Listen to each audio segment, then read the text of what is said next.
boa noite. Boa noite. Congresso vota ainda hoje o orçamento do ano que vem. A sessão deverá avançar à noite. A maior polêmica entre os parlamentares será sobre o fundo eleitoral. Presidente Jair Bolsonaro sanciona a reforma da Previdência dos militares sem vetos. E você vai ver também. O atual governador da Paraíba e o ex são alvos de operação da Polícia Federal. Eles são suspeitos de desviar mais de 100 milhões de reais da saúde e educação do estado. Prefeitura do Rio anuncia a suspensão da segunda parcela do 13º dos funcionários e pagamentos para fornecedores. A medida pretende ajustar as finanças do município. Governo da Argentina envia proposta de pacote econômico ao Congresso.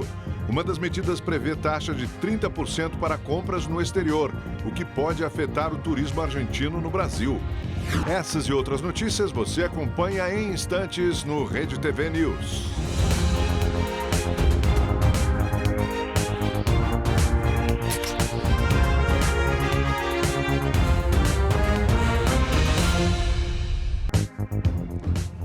O Congresso Nacional pode aprovar ainda esta noite o orçamento da União para 2020. Vamos a Brasília com a repórter Renata Teodoro, que traz todas as informações. Boa noite, Renata.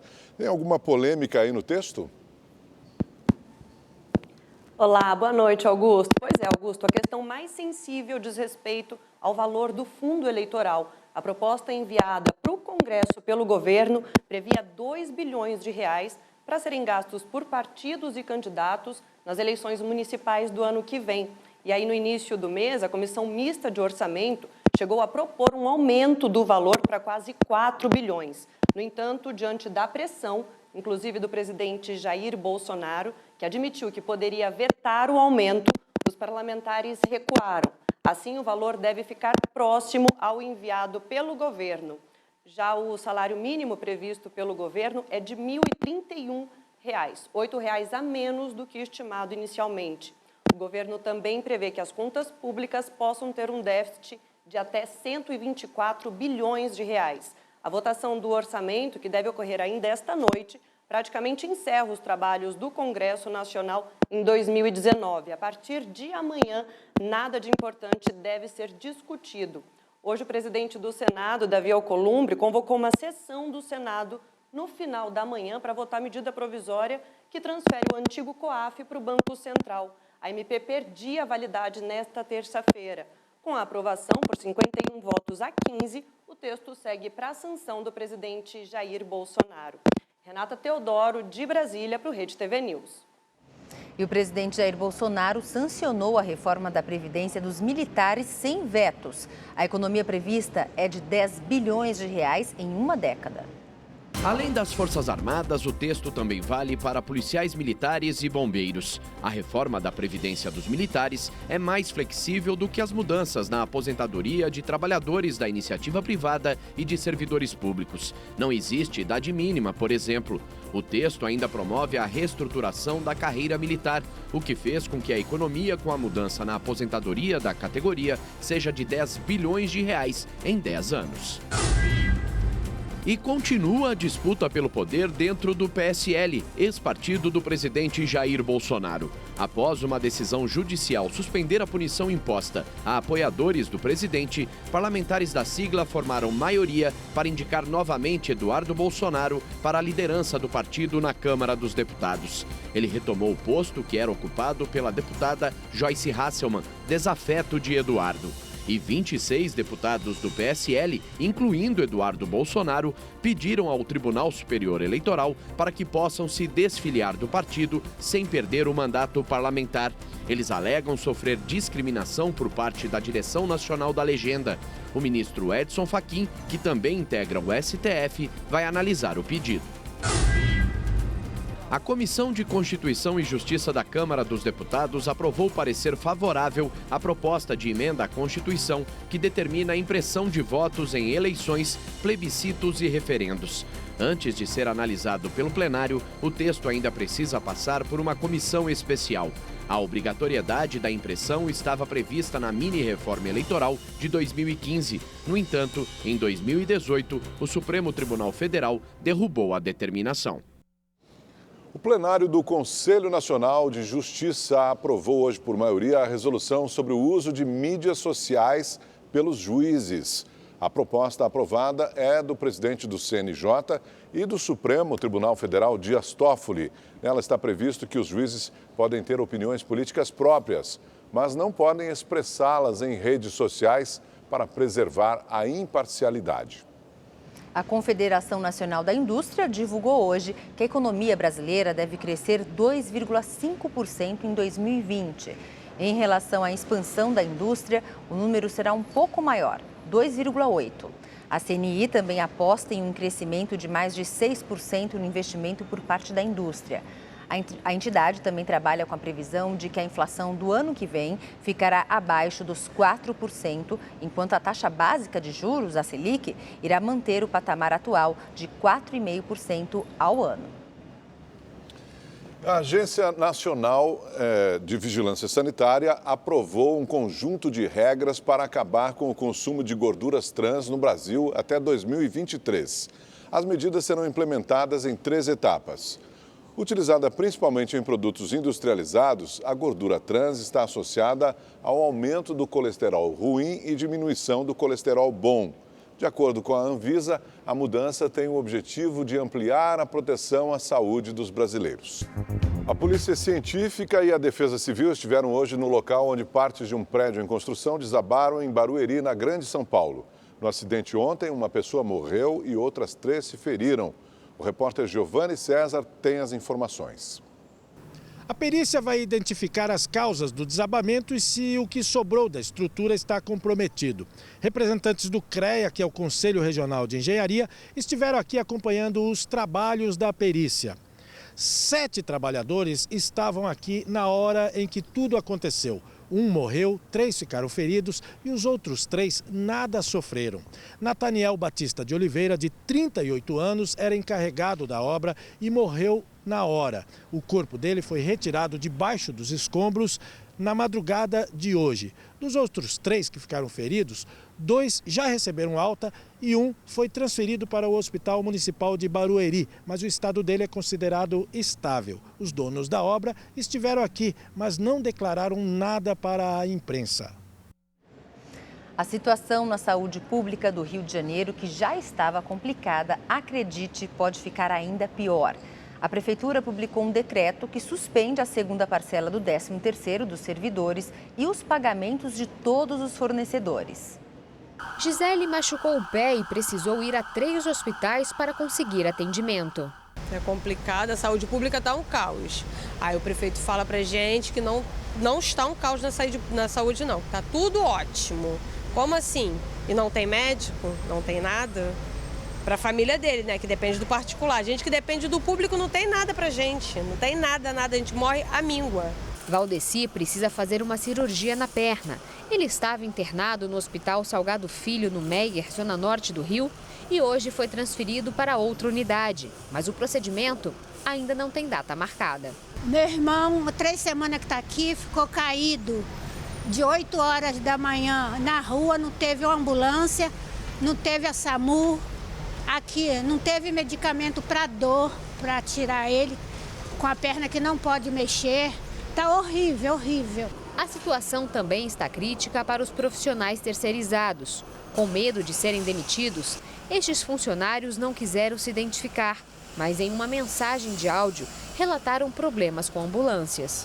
Carro sem condições de andar, sem ar-condicionado, super quente. Dá uma relativa de 40 graus de ar lá dentro, porque está muito quente e ela é fechada. Carros sem freio de mão, ele desce sozinho. As ambulâncias não têm condições nenhuma de trafegar. Tem ambulância com maca quebrada, que a gente tem que se virar amarrando a maca para poder botar o paciente, para o paciente não cair no chão. A porta da ambulância que não fecha. Tem umas que não fecha, tem outras que não abrem. E a situação pode ficar ainda mais grave. Um decreto publicado hoje no Diário Oficial pelo secretário municipal de Fazenda, César Barbiero, determina a suspensão do pagamento da segunda parcela do 13º dos servidores e dos pagamentos dos fornecedores. Segundo a Prefeitura, o objetivo é ajustar o caixa do município em função dos bloqueios determinados pela Justiça. A Prefeitura já teve mais de 90 milhões de reais bloqueados pela Justiça do Trabalho para pagar os 2 meses de salários atrasados e do 13º dos funcionários terceirizados da saúde. Até agora, apenas técnicos de enfermagem e agentes de saúde receberam os salários de outubro e novembro. Além disso, a Justiça do Rio já bloqueou um total de 223 milhões de reais nas contas da Prefeitura. Hoje, um novo bloqueio no valor de 164 milhões de reais foi decretado. Para este economista, o decreto que suspende todos os pagamentos da Prefeitura demonstra que o município está perto da falência. Isso significa que a gestão é totalmente caótica e entrou em colapso. Então, agora é uma medida drástica, que significa, se fosse uma empresa privada, a gente poderia dizer que é quase que um pedido de insolvência, de falência, porque não tem mais capacidade de fazer qualquer pagamento regular. Com isso, a situação que já era patente, sobretudo na área de saúde, onde você tem nas OS, nas organizações sociais, uma quantidade imensa de funcionários terceirizados, isso certamente agora vai se estender nesse final de ano para as outras áreas onde a Prefeitura atua. Em nota, a Secretaria Municipal da Fazenda do Rio de Janeiro disse apenas que as determinações da Justiça para o pagamento ainda estão em andamento. Apesar de suspender todas as movimentações financeiras, a Prefeitura disse que irá pagar o salário de dezembro sem atrasos. Sobre os pacientes que apareceram na reportagem, a Secretaria de Saúde informou que não procede a informação de falta de remédio e que o paciente que aguarda uma cirurgia no fêmur foi transferido para o Hospital de Ipanema para agilizar o atendimento.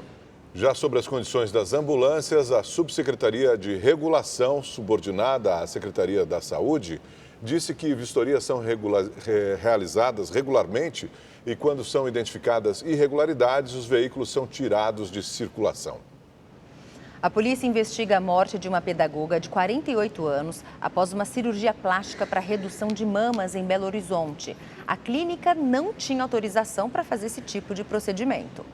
A família de Adriane Zulmira do Nascimento busca explicações para a morte da pedagoga. A gente quer saber o motivo pelo qual. Uma fatalidade? Fatalidade não foi. Eu creio que não. São 60 dias para entregar o resultado e nós vamos aguardar. Adriane teve complicações durante uma cirurgia de redução de mamas. O procedimento foi feito nesta clínica de estética que, de acordo com a Prefeitura de Belo Horizonte, não tem alvará de autorização sanitária para fazer cirurgias de médio ou grande porte. Adriane planejou a plástica durante 1 ano e pagou R$8 mil aos médicos. A clínica não funcionou hoje. Em nota, o Centro Médico São Fidélis disse que vai ajudar nas investigações e que a paciente pode ter tido complicações devido a um efeito colateral da anestesia. Os laudos, como é que chama?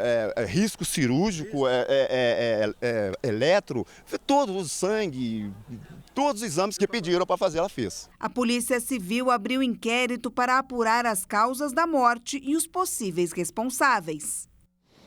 A Polícia Civil encontrou hoje mais 5 cães da raça Pitbull usados em rinhas em um canil clandestino na região metropolitana de Curitiba, no Paraná. A operação é um desdobramento do resgate de 19 cães em Mariporã, na Grande São Paulo, no sábado. Ontem, outros 33 animais foram resgatados. Vídeos da Polícia Civil mostram alguns dos 33 pitbulls que estavam em um canil clandestino em Itu, no interior de São Paulo. A polícia chegou ao local por causa de uma denúncia anônima, que informou que os animais estavam sendo retirados da chácara após a divulgação da operação que prendeu 41 pessoas em Mariporã, na Grande São Paulo. Segundo a investigação, o dono era um dos presos no sábado. A maioria dos cães estava presa em correntes, muitos com a saúde debilitada e em péssimas condições de higiene. Voluntários de várias ONGs ajudaram no resgate. Então, olha quem veio comigo aqui, ó. Deixa eu conseguir mostrar pra vocês, ó. Branquelo, ó meu bebezão, ó. Então, quero agradecer a todos que torceram para esse resgate. Foi tudo no escuro, tudo difícil, tudo complicado. Os cachorros todos amarrados em postes. Cenário cruel. A primeira operação policial, no sábado, recuperou 19 cães usados em rinhas. Das 41 pessoas presas, 40 pagaram fiança e foram liberadas. Alguns animais estavam muito feridos e outros mortos. Segundo a polícia, os apostadores botavam os animais para brigar até a morte num campeonato internacional. Os acusados também teriam servido churrasco com carne dos cachorros. E o mês de dezembro agora também tem uma cor, é o Dezembro Verde. A campanha combate o abandono de animais e se intensifica neste período de festas, quando os casos aumentam. Todos eles foram abandonados, muitos largados no fim do ano. E isso tem um porquê. É um mês que as pessoas abandonam muitos dos seus animais, porque saem de férias e aí não tem com quem deixar, e aí infelizmente o pessoal joga na rua, joga na estrada. A Aline administra a ONG Cão Sem Dono e desde 2005 convive com a dor desses animais. Através de doações e o trabalho de voluntários, consegue manter o espaço e dar a atenção que eles precisam. Hoje a gente recebe em média 200 e-mails por dia de resgate. A gente não tem capacidade de fazer todos esses resgates, né? A gente tem bastante espaço, mas assim, não para. É um número que a gente não consegue fechar nunca, é sempre maior, né? A ONG tem hoje cerca de 300 cães que foram resgatados de abandono e maus tratos. Aqui eles são tratados com a ajuda de uma equipe veterinária e quando reabilitados são colocados para doação. Só que isso vira um desafio. 70% dos que chegam aqui não são adotados por já estarem velhinhos ou porque os possíveis donos não querem um animal com algum tipo de sequela. Marvin chegou há cerca de 2 anos. Ele foi atropelado numa rodovia, teve lesões na coluna e precisou ter as 2 patas de trás amputadas. Mas na ONG recebe toda a medicação necessária. Quem cuida dele é essa equipe aí, enquanto não aparece um dono que dê um lar a ele. A gente tem a parte da clínica, que na verdade é um ambulatório de primeiros socorros, né? Tem animal que chega aqui que precisa realizar cirurgia, amputação, coisas mais graves, né? E aí a gente leva para um centro cirúrgico em São Paulo, aí faz o procedimento com anestesista, cirurgião, tudo bonitinho. Mas a esperança é o que move grupos protetores como esse. Segundo um levantamento do Instituto Pet Brasil, mais de 172 mil animais abandonados estão sob cuidados de 370 ONGs no país. Desses, 165 mil são cães e quase 7 mil são gatos. Mas ainda há cerca de 30 milhões em situação de rua, de acordo com a Organização Mundial da Saúde. No Brasil, a Lei de Crimes Ambientais prevê penas de 3 meses a 1 ano e multa para quem praticar maus tratos, ferir ou mutilar animais. Com o objetivo de conscientizar sobre o abandono, a campanha Dezembro Verde já se espalhou por várias cidades do país. Eric e Amanda se sensibilizam com a causa. O casal já adotou alguns cães. Thor foi resgatado do lixão e estava bem debilitado. Quando eu encontrei ele já estava imóvel, né? Aí eu corri, resgatei ele, levei ele para o veterinário. Lá ele ficou internado 4 dias, né? Para ver se não tinha alguma doença instalada, porque ele não estava andando, né? Até estabilizar. Hoje o casal não imagina a vida sem Thor. Ele foi um cachorro que deu muito amor para uma família, eu tenho certeza. Mas agora ele está dando muito amor para nossa família. O governador e o ex-governador da Paraíba são alvos de operação da Polícia Federal que investiga o desvio de mais de 134 milhões de reais da saúde e da educação no estado. O ex-governador da Paraíba, Ricardo Coutinho, foi alvo de mandado de prisão. Foram cumpridos 54 mandados de busca e apreensão e 17 mandados de prisão preventiva nos estados da Paraíba, Rio Grande do Norte, Rio de Janeiro, Goiás e Paraná. Além de Ricardo, são alvos dos mandados de prisão preventiva o ex-secretário Waldson de Souza, Gilberto Carneiro, Cláudia Veras, Coriolano Coutinho, irmão do ex-governador Ricardo Coutinho, a ex-prefeita do Conde, Márcia Lucena, a deputada estadual Estela Bezerra, entre outros. A operação apura desvio de recursos calculados em mais de 134 milhões de reais. Trechos das interceptações telefônicas contidas na decisão proferida pelo desembargador Ricardo Vital de Almeida comprometeram o ex-governador. O ex-gestor, em diálogo com o empresário Daniel Gomes da Silva, da Cruz Vermelha Brasileira, foi flagrado com questionamento sobre os repassos de dinheiro para agentes públicos do Estado. A Operação Calvário foi desencadeada em dezembro de 2018, com o objetivo de desarticular uma organização criminosa infiltrada na Cruz Vermelha Brasileira, filial do Rio Grande do Sul, além de outros órgãos governamentais. 9 pessoas foram presas em Roraima, numa ação da Polícia Federal contra um esquema de fraude em concessões de crédito rural da Caixa.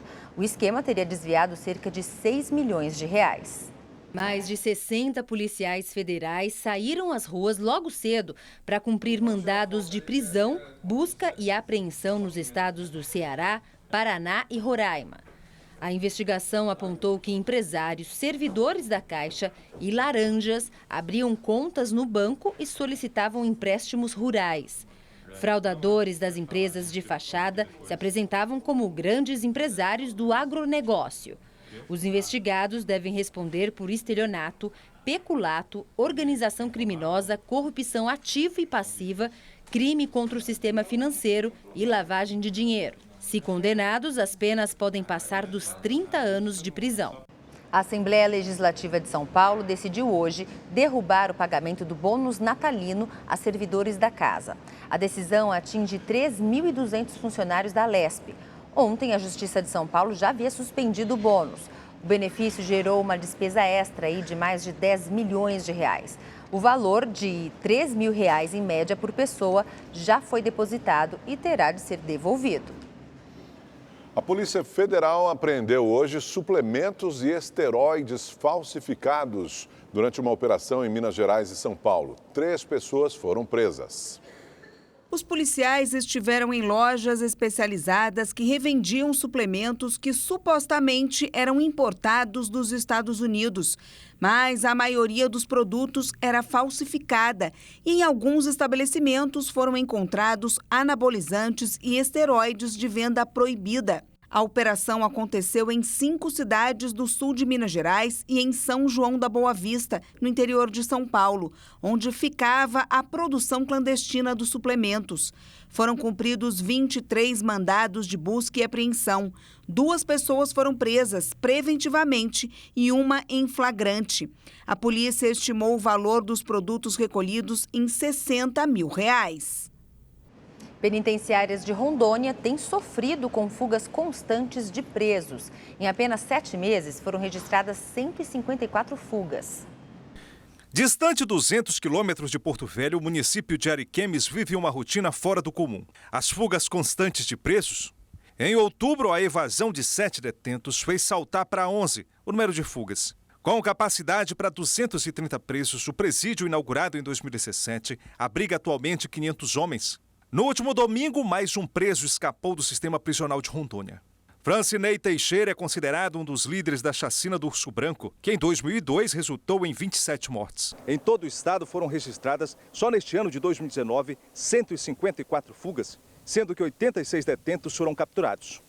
O Sindicato dos Policiais Penais discorda do número de fugas pela Secretaria Estadual de Justiça. Atrelado a isso está um problema grave denunciado pelo sindicato. Nem todas as guaritas dos presídios de Porto Velho estão resguardadas. Tal fragilidade pode favorecer a entrada de objetos nas unidades prisionais. A Sejus também já estaria ciente da situação. Recentemente, o presídio de Ivan Mariano Rosendo Panda fez uma grande apreensão de materiais ilícitos. Nisso eles jogam serras, jogam celulares, jogam drogas. E o que nós temos o maior temor do sindicato hoje é que, se já não aconteceu, que lancem alguma arma de fogo para dentro dessas unidades. Nessa problemática que vive o sistema carcerário rondoniense estão os 2.411 policiais penais. O Conselho Nacional de Políticas Públicas e Penitenciárias diz que são necessários 5 agentes para cada indivíduo preso. O Estado, segundo o sindicato, tem excedido o que seria o normal. O resultado disso são profissionais doentes e abalados psicologicamente. O agente penitenciário é como se ele trabalhasse no anônimo, né? É ele que funciona, é ele que é responsável por funcionar, por manter a engrenagem desse sistema prisional falido. Após ser punido pela Corte Interamericana de Direitos Humanos, o governo de Rondônia foi obrigado a cumprir recomendações impostas pela OEA. A construção de mais presídios foi uma dessas exigências. Atualmente, Rondônia conta com 5.500 presos em cumprimento de pena no regime fechado. Porém, se a soma incluir as prisões sem julgamento, esse número sobe para aproximadamente 13 mil. Para completar, nesta semana, 168 detentos do regime semiaberto tiveram a saída temporária autorizada para o Natal. A preocupação de quem já vive sob a ameaça da insegurança é que muitos não retornam. A gente tem acompanhado de perto, junto a Sejus, essa questão de fuga. E isso tem tido uma melhora sensível no que diz respeito à inauguração de novos presídios, e a OAB tem acompanhado, fazendo vistorias, fazendo indicações para com a Secretaria de Justiça, e isso tem tido, do meio do ano para cá, tem tido uma considerável melhora. Questionada, a Secretaria de Justiça de Rondônia não informou o número de fugas nos presídios em anos anteriores. Mais 6 membros do Exército acusados de matar um músico e um catador de lixo em Abril, na zona norte do Rio de Janeiro, foram ouvidos hoje pela Justiça Militar. Os militares mantiveram a versão que foi dada ontem nos primeiros depoimentos. Eles alegam que perseguiam traficantes em um carro roubado e que o catador Luciano Macedo, baleado na ação, estaria envolvido no crime. O episódio também resultou na morte do músico Evaldo dos Santos Rosa, de 51 anos. O carro em que ele estava com a família foi atingido com mais de 80 tiros. Segundo o Ministério Público, o catador morreu ao tentar ajudar as vítimas. O caso aconteceu em Guadalupe, na zona norte do Rio, em abril deste ano. Ao todo, 12 militares do Exército respondem em liberdade por homicídio qualificado, tentativa de homicídio qualificado e por não terem dado assistência às vítimas. A Justiça Militar vai estabelecer um prazo para que a Defesa e o Ministério Público apresentem novas diligências. A sentença só deve sair no primeiro semestre do ano que vem. 4 pessoas foram ouvidas pela polícia hoje sobre o caso da morte do pastor Anderson do Carmo, marido da deputada federal Flor de Lis. Ao vivo do Rio de Janeiro, a repórter Melina Saad tem mais detalhes, né, Melina? Boa noite para você.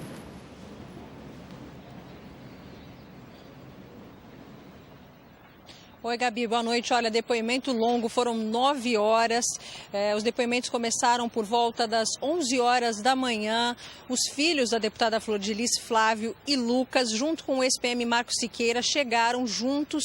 Eles que estão na mesma unidade prisional, chegaram em uma viatura da Secretaria de Administração Penitenciária e eles prestaram depoimento sobre uma carta que Lucas teria escrito na prisão e que chegou às mãos da deputada Flor de Lis. Nesta carta, ele confessa ter matado o pai e acusa os irmãos. Mas em juízo, Lucas disse que não. Lucas disse que ele copiou essa carta do ex-PM e de Flávio. E uma quarta pessoa que também prestou depoimento hoje, não teve a identidade revelada, falou sobre uma suposta tentativa de extorsão da deputada Flor de Lis. O pastor Anderson Carmo foi assassinado em junho, enquanto chegava em casa, na garagem em Niterói. Até agora, só Lucas e Flávio foram indiciados, mas a polícia investiga a participação de outras pessoas no crime. Do Rio de Janeiro, Melina Saad, para o Rede TV News. E em São Paulo, uma forte chuva deixou todas as regiões da capital em estado de atenção hoje. As ruas ficaram cobertas de água no bairro do Glicério, região central. Um dos locais mais prejudicados foi o elevado Presidente João Goulart, conhecido como Minhocão, que liga a Zona Oeste ao centro da cidade. A via ficou completamente alagada, impossibilitando a circulação de veículos, o que complicou ainda mais o trânsito. Apenas alguns motociclistas se arriscaram a passar pela água. E veja agora como fica o tempo amanhã em todo o Brasil. Uma frente fria vai espalhar muita chuva e mudar o tempo sobre o estado de São Paulo. Na capital paulista, a quarta-feira vai ser com bastante chuva e depois do calorão, a temperatura cai para 22 graus de máxima. Os cariocas também vão sentir a mudança no tempo, a partir da noite desta quarta-feira e principalmente na quinta-feira, quando o tempo fecha e chove forte. As pancadas de chuva devem se espalhar por grande parte do Brasil. Mesmo assim, o sol aparece. Apenas entre o Mato Grosso, no Mato Grosso do Sul e no Paraná é que o tempo fica mais encoberto. Nada de chuva, tempo seco entre o norte de Minas e a maior parte do Nordeste. O sol brilha o dia todo também sobre o Rio Grande do Sul e Santa Catarina. Em Porto Alegre, sol e máxima de 28 graus. Em Cuiabá, apesar do tempo carregado e da chuva forte, a temperatura chega aos 34 graus. Já em Fortaleza, muito sol e calor de 32 graus. E nós vamos voltar a Brasília para saber da repórter Renata Teodoro como está a votação do orçamento do ano que vem. Renata, a gente já tem aí algum resultado? Qual que é a situação? Oi, Gabi. Pois é, praticamente os deputados e senadores já aprovaram um texto base que, entre outras coisas, prevê o salário mínimo de R$ 1.031 e um déficit nas contas públicas de até 124 bilhões de reais no próximo ano. Nesse momento, os parlamentares discutem um destaque do ponto mais polêmico, que diz respeito ao fundo eleitoral. O governo quer algo próximo a 2 bilhões de reais, valor que foi aprovado há pouco na Comissão Mista de Orçamento. Mas os partidos Novo e Rede defendem menos dinheiro para ser gasto na campanha eleitoral do ano que vem. E é isso que está em discussão nesse momento. Mas tudo indica que deve prevalecer o que foi votado na CMO. 8 chefes de torcidas organizadas do Cruzeiro foram presos hoje durante a operação de uma força-tarefa em Belo Horizonte. Logo no início da manhã, policiais e promotores cumpriram os mandados nas sedes de 2 torcidas organizadas do Cruzeiro em Belo Horizonte. Os líderes da Máfia Azul e da Pavilhão Independente são investigados por associação criminosa, tentativa de homicídio, lesão corporal, dano ao patrimônio, provocação de tumulto e ameaças. Durante a operação batizada de Voz da Arquibancada, foram cumpridos 20 mandados de busca e apreensão. Até cães farejadores foram usados na tentativa de encontrar armas e drogas. 8 suspeitos foram presos temporariamente e outros 8 torcedores são considerados foragidos. Vários deles com passagem pela polícia, por tráfico de drogas, por homicídio. Inclusive, um desses que tiveram o mandado de prisão temporária decretado, ele foi responsável pela morte de um torcedor. De acordo com as investigações, os integrantes das 2 torcidas organizadas do Cruzeiro são responsáveis pelas brigas generalizadas e pelas cenas de vandalismo registradas durante a partida que rebaixou o time para a 2ª divisão do Campeonato Brasileiro. No dia 8 de dezembro, no jogo contra o Palmeiras, os torcedores deixaram um rastro de destruição dentro e fora do Mineirão. Houve confronto com a polícia e dezenas de pessoas precisaram de atendimento médico. O vandalismo causou um prejuízo de R$ 300 mil. Agora, o Ministério Público de Minas quer proibir a presença dos integrantes destas torcidas nos estádios brasileiros durante todo o próximo ano. Nós vamos continuar acompanhando os jogos, continuar acompanhando as torcidas, porque no banimento passado eles continuaram frequentando os estádios como eles mesmos, sem usar os uniformes. Nós vamos continuar acompanhando, vamos continuar fazendo o que for necessário para que se tenha uma situação de tranquilidade nos estádios. Agora o esporte, olha, não foi assim tão fácil como a torcida flamenguista pensava, viu? A estreia do time no Mundial de Clubes teve muita emoção e virada do campeão da Libertadores. Confira como foi o clima para o jogo no Rio de Janeiro com a Melina Saad. Já se sabia que a partida contra o campeão asiático Al Hilal em Doha seria no mínimo sofrida. Mas diante de tantas alegrias que o time tem proporcionado aos torcedores, difícil não estar otimista. Sendo 1-0 já tá bom. O negócio é ganhar. 2-1, Mengão. 2-1? 2-1. Gol de quê? Com certeza vai ser um do... Boa, tá difícil. Vamos botar Gabigol e vamos botar Arrascaeta. A expectativa agora é pela final, que vai sair da partida Liverpool e Monterrey. Os flamenguistas preferem o Liverpool para repetir a vitória histórica de 1981. 3-0 de novo. 3-0 de novo, acabou o jogo. O Flamengo está com tudo, né? Hoje em Luque, no Paraguai, foram definidos os confrontos das eliminatórias para a Copa do Mundo de 2022, que vai ser disputada no Catar. A seleção brasileira estreia em março do ano que vem contra a Bolívia. O Brasil joga a primeira partida em casa. O segundo adversário das eliminatórias será a seleção peruana. O clássico contra a Argentina está marcado para o mês de outubro.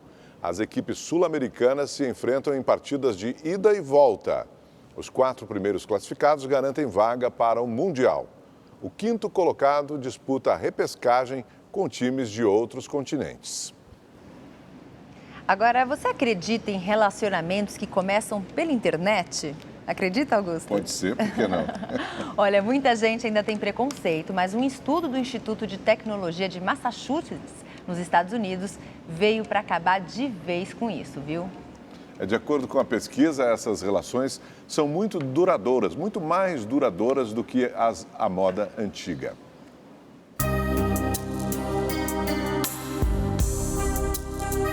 O estudante Natanael tem 20 anos, Laura 18. O casal nasceu numa época em que o mundo digital tem solução até para as coisas do coração. O relacionamento deles era online. Era! O curioso é que na família do jovem, esse não é o primeiro namoro que começa à distância. O pai do Natanael morava em Brasília, a mãe em Uberlândia, lá no interior de Minas Gerais. Durante 3 anos, os dois namoraram trocando cartas. O Natanael teve uma história mais ou menos parecida com a Laura. Eles se conheceram através de um aplicativo, continuaram a conversar através de um outro aplicativo e já estão juntos há 5 meses. Eu acho que é uma forma das pessoas se encontrarem de maneiras mais simples, porque a cidade é muito grande e você encontra pessoas de maneiras muito mais simples, mais fáceis. Mas a conversa por aplicativo tem lá seus problemas. Momentos em que olhar no olho faz falta. Eu ficava pensando se eu tinha falado alguma besteira ou se, sei lá, ele tinha, não sei, tipo, desistido assim, tinha perdido interesse. Dava essa ansiedade meio ruim, assim. É uma insegurança. Quando chegava a mensagem? Era só alegria. Você também? Era um alívio completo.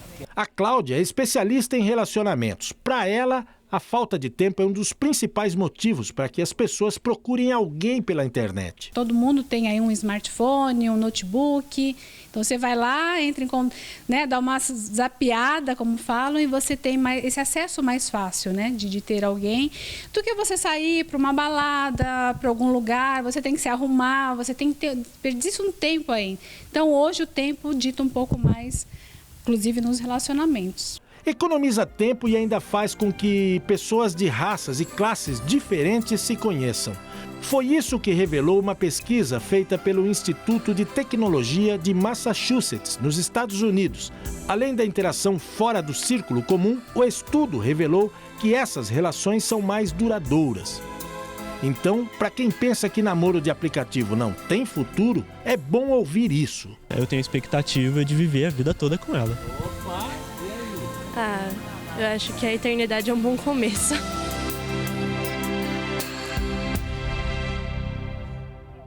E se você quer rever esta ou outra reportagem do Rede TV News, inscreva-se agora no canal da Rede TV no YouTube.